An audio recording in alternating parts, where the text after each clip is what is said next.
10 Commandments of Safety Driving. Number 1. I will not drive when drunk, nor drowsy, nor fatigued. Number 2. I will not pass without care on curbs, nor hills, nor the view is unseen by my eyes. Number 3. I will not violate speed laws, nor exceed speed limits. Number 4. I do not disobey highway signs and traffic signals. Number 5. I do not make a twist without signaling intentions. Number 6. I do not accelerate my speed at schools, playgrounds, hospital, and other dangerous zones. 7. I will not be careless when crossing at intersections. 8. I do not glare my headlights on approaching cars at night. 9. I will slow down when twilight comes and unsafe road conditions are before me. 10.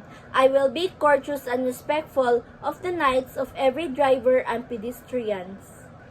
The 10 Commandments of Self-Traveler. Number 1. Thou shalt not gaze at thy phone. Number 2. Thou shalt not throw trash out of the window. Number 3. Thou shalt not or never drive intoxicated. Number 4. Thou shalt not take it any chances. Number 5. Thou shalt buckle up thy kids. Number 6. Thou shalt not drive on thy bright. 7. Thou shalt not drive with one lights or with faulty lights. 8. Thou shalt adhere to the speed limits. Number 9. Thou shalt keep thy distance. And number 10. Thou shalt practice patience. Next, the 10 Commandments of Self-Clearance. Number 1. Keep right. Number 2. Observe road courtesy. Number 3. Prohibited parking. Number 4.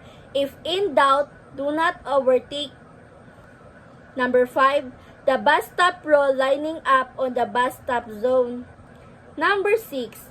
Rule to prevent or untangle traffic jams. 7. Observe traffic management measure. Number 8. The philosophy of Pinoy driver, first come, first serve vehicle. Number 9. On pedestrian. Number 10. Remember the international driving safety reminders.